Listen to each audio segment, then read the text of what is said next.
Oi, tudo bem?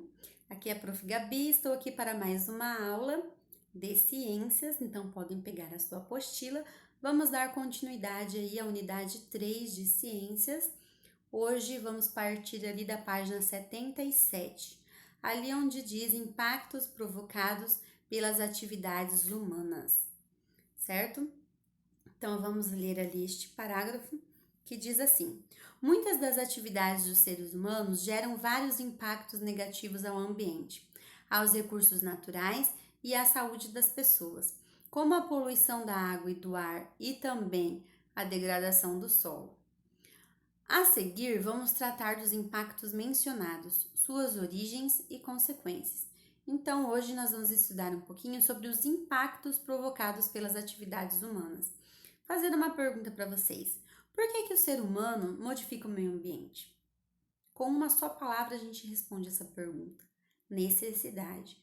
O ser humano tem necessidade de moradia, de alimentação, de vestimenta e, para a nossa sobrevivência, nós modificamos o meio ambiente. Só que quando nós fazemos isso de maneira não pensada, não planejada, então a gente acaba prejudicando e gerando vários impactos negativos ao meio ambiente. E hoje nós vamos aprender um pouco sobre esses impactos. Na página 78, está falando sobre a poluição da água e como que ocorre a poluição da água. Então, no primeiro parágrafo diz assim: a poluição da água é provocada por várias atividades.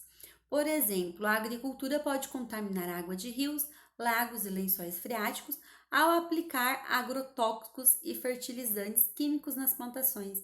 Então, quando colocam agrotóxicos nas plantações, chove e esse agrotóxico ele é levado pela água da chuva, né? E então penetra no solo e atinge as águas subterrâneas, fazendo mal para nós, fazendo mal para o meio ambiente. Então tem que tomar muito cuidado aí com essa questão dos agrotóxicos. Outra fonte de contaminação, tá aí no segundo parágrafo, é o esgoto das casas. Se não for coletado e tratado, contamina a água com detergentes e matéria orgânica presente na urina e fezes. Então a gente também tem que ter aí um sistema de esgoto, né? Aqui temos uma imagem e do lado da imagem diz assim: saída de esgoto doméstico na praia de Porto Grande, em São Sebastião, São Paulo. Olha só a poluição, né? A saída de esgoto na praia, poluindo a praia, né? Praia que é para ser um lugar cuidado para os turistas, está sendo ali degradada, né? Embaixo da imagem diz assim: a mineração é outra atividade que pode contaminar a água, já que ela utiliza produtos tóxicos para a exploração dos minérios. Por exemplo, o mercúrio, metal tóxicos, metal tóxico para os seres vivos, é utilizado para ajudar a separar o ouro dos outros minerais presentes no solo. Então, nós temos ali também essa informação que a mineração também é prejudicial, né? E nós temos ali os exemplos das barragens, que quando essas barragens de rejeitos elas se rompem, provocam ali, além de mortes, também vai provocar uma degradação do meio ambiente. Aqui na página 79 tem um exemplo ali da barragem em Brumadinho, que foi um acidente, né, que aconteceu no dia 25 de janeiro de 2019. Houve 259 mortos, além de 11 desaparecidos. Então, são 259 mortos mais 11 desaparecidos, né? E ali tá mostrando o rio Paraupeba, que foi poluído pelos rejeitos. E os estudiosos já falaram que este rio ele está morto. Este rio ele garantia o abastecimento de 2,3 milhões de pessoas e hoje não pode ser utilizado para nada, porque ele foi morto através desses rejeitos, esses resíduos que são altamente tóxicos. Então não dá para usar a água mais do rio para o consumo, infelizmente, né? Então olha só como que provocou aí uma tragédia em vários sentidos. E os próximos parágrafos diz assim: há também vários processos industriais que podem poluir a água caso os produtos químicos sejam lançados no ambiente sem tratamento. Por exemplo, a indústria têxtil, que produz tecidos sintéticos e roupas, lança microfibras sintéticas no esgoto. Chegando aos rios e mares, essas microfibras poluem o ambiente e podem ser ingeridas por pequenos animais, ameaçando a sua sobrevivência. Então, olha só como que é complicado. Aquilo que nós falamos na aula passada, nós sempre estamos produzindo resíduos e a gente tem que tomar muito cuidado, ter projetos, né, ações para que esses resíduos não venham prejudicar o meio ambiente. A água é um recurso essencial à vida. Quase toda a água que existe no planeta Terra é salgada e forma os oceanos. A outra parcela de água doce está localizada em estado sólido nas geleiras, restando apenas uma pequena parte disponível para o consumo humano, que são os rios, lagos e reservas subterrâneas. Apesar de ser um recurso renovável, o desperdício e a poluição das fontes de água doce e das nascentes podem gerar escassez de água potável. Então, é aquilo que eu falei com vocês também na aula passada, né? Que nós temos que preservar, não esbanjar, né? Tomar muito cuidado para que não falte futuramente água potável para a nossa sobrevivência, certo? Então a gente acabou de falar sobre como ocorrem as poluições na água e agora nós vamos falar a poluição do ar. Há fontes naturais de poluição do ar. É o caso, por exemplo, de um vulcão que libera gases durante a erupção. Então, a poluição do ar, ela pode ocorrer de forma natural, que é o exemplo ali do vulcão que libera gases, né, durante a erupção. Porém, atualmente, a poluição do ar é causada principalmente pelas atividades humanas, como as queimadas, a decomposição dos resíduos em aterros controlados e lixões e a queimada de combustíveis fósseis, entre eles o carvão mineral, o gás natural e os derivados do petróleo, como o diesel e a gasolina. Essas atividades liberam no ar partículas poluentes e gases, como o gás carbônico e o gás metano, que causam um aumento do fenômeno do efeito estufa, que nós vimos sobre isso na aula passada.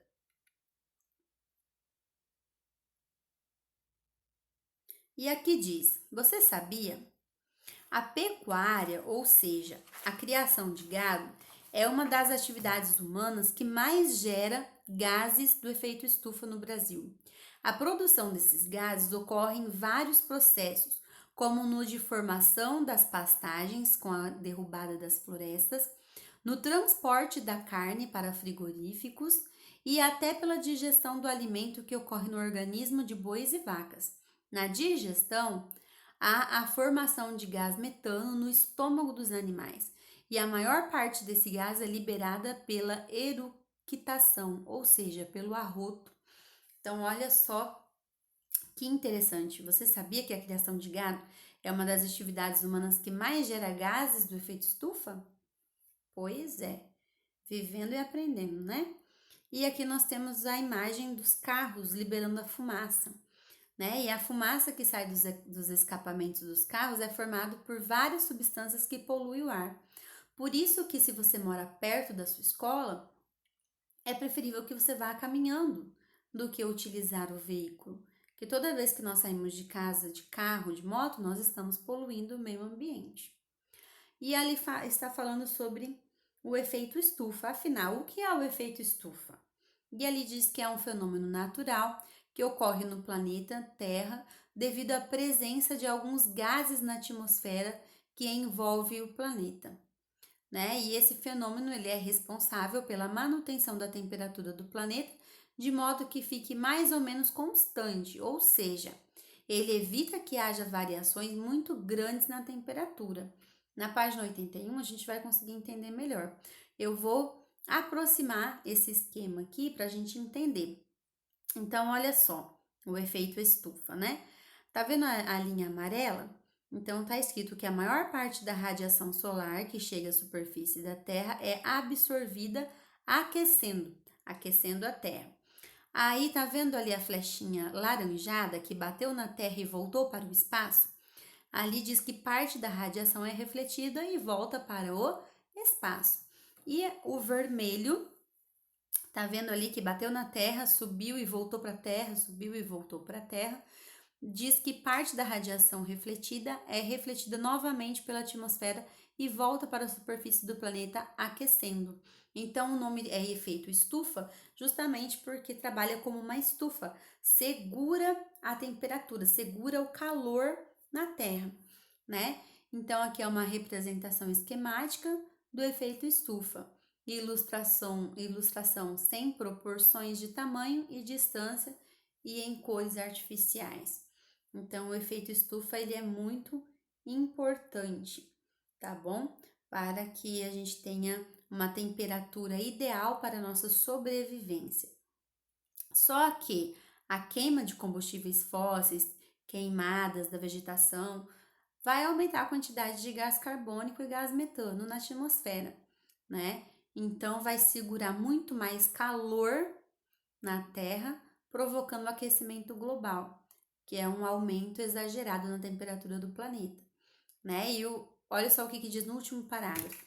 O aquecimento global tem várias consequências, como derretimento das geleiras e aumento do nível do mar, mudanças no regime de chuvas, aumento da frequência de tempestades e inundações, secas prolongadas e furacões, aumento da área de ocorrência de doenças típicas de climas quentes e alteração de composição química da água do mar, provocando a morte de seres marinhos. Então, olha só quantas consequências traz o aquecimento global, né? Então, nós precisamos aí não destruir as florestas, porque as árvores, elas não deixam que acumule, né, o gás carbônico, elas utilizam em sua respiração, né, em sua fotossíntese. Então, é muito importante aí que a gente mantenha as árvores, que não desmate de forma exagerada e também que a gente não venha prejudicar o meio ambiente com a queimada de combustíveis fósseis, né, e queimada da vegetação. Agora na página 82, olha só, aqui tá mostrando a imagem então do que a gente acabou de falar. Aqui a geleira, né, sendo derretida, e na segunda imagem são os grandes centros urbanos, como a cidade de São Paulo, que há muitos poluentes no ar, né? Então a gente precisa ter aí essa consciência. E a Alice também está falando sobre as doenças graves, né, que as pessoas podem ter. Você sabe quais são as doenças que as pessoas podem ter com a poluição do ar? Elas podem ter asma, câncer de pulmão, rinite alérgica, bronquite, pneumonia, e os últimos estudos mostram que pode provocar até um AVC, o mal de Parkinson e Alzheimer. Tudo isso devido à poluição do ar. Então, olha só como que prejudica a nossa saúde, né? Prejudica o nosso desenvolvimento. E a degradação do solo. O desmatamento e algumas práticas da agricultura e da pecuária são os principais responsáveis pela degradação do solo. Isso ocorre devido a alguns fenômenos, como os apresentados a seguir. Aí agora nós vamos entender o que é uma erosão, né? Que é quando o solo é coberto por vegetação, como em uma floresta, por exemplo, e ele fica protegido da ação do vento, do calor, do sol e da chuva. Quando ocorre o desmatamento e o solo fica exposto, então a água da chuva vai bater diretamente nele, vai arrastar suas partículas e arrastar também os seus nutrientes. Então o solo ele vai ficar pouco fértil. Com a intensificação do processo, pode ocorrer a abertura de grandes fendas no solo, o que acarreta em perda de área para cultivo. Então, olha só uma das consequências do desmatamento. Compactação. Processo em que há diminuição dos espaços entre as partículas do solo. A compactação pode ocorrer devido à circulação de grandes máquinas agrícolas e também do rebanho. Um solo compactado dificulta o desenvolvimento das raízes das plantas e atrapalha a infiltração da água, prejudicando o desenvolvimento da cultura a ser plantado. Então, o solo a gente tem que tomar muito cuidado, porque as máquinas elas são muito pesadas e elas vão apertando o solo, vão compactando. E aí vai ficando pouco espaço para que a água penetre no solo, né? E que venha trazer então os nutrientes para esse solo. E ali nós temos exemplo, olha, de colheita de soja, né? Que é o uso de grandes máquinas agrícolas, que pode causar então a compactação do solo. Contaminação química ocorre devido ao uso excessivo de agrotóxico, do contato com o churume de resíduos depositados em aterros controlados e lixões, pelo descarte incorreto de dispositivos eletrônicos como pilhas e baterias e pelo descarte ou vazamento de produtos químicos usados na indústria e na mineração. Então, também pode ocorrer uma contaminação química, né, que acaba atingindo o solo e também o lençol freático, contaminando a água. Então, é aí altamente prejudicial à saúde, né? Hoje nós vamos ficar então até aqui na página 83 e com a explicação que vocês tiveram hoje, né? Tudo isso que nós comentamos hoje, vocês vão conseguir responder tranquilamente a número 3 da página 93, tá? É para fazer a número 3 da página 93, vocês vão encaixar essas palavras dentro das frases, tá? Ver qual que completa corretamente as frases e vocês também estarão fazendo a número 7. A número 7, ela está na página 93, certo? Ela começa na página, ela está na página 94, ela começa na página 94 e termina na página 95, tá bom? Então, essa é a atividade de hoje para vocês. É a número 3 e a número 7, que começa na página 94 e termina na página 95. Certinho? Tudo bem, então? Então, a atividade é isso. Espero que vocês tenham gostado. Se ficou com dúvidas, volta, assiste o vídeo novamente, quantas vezes você precisar, tá bom? Um beijo e até mais!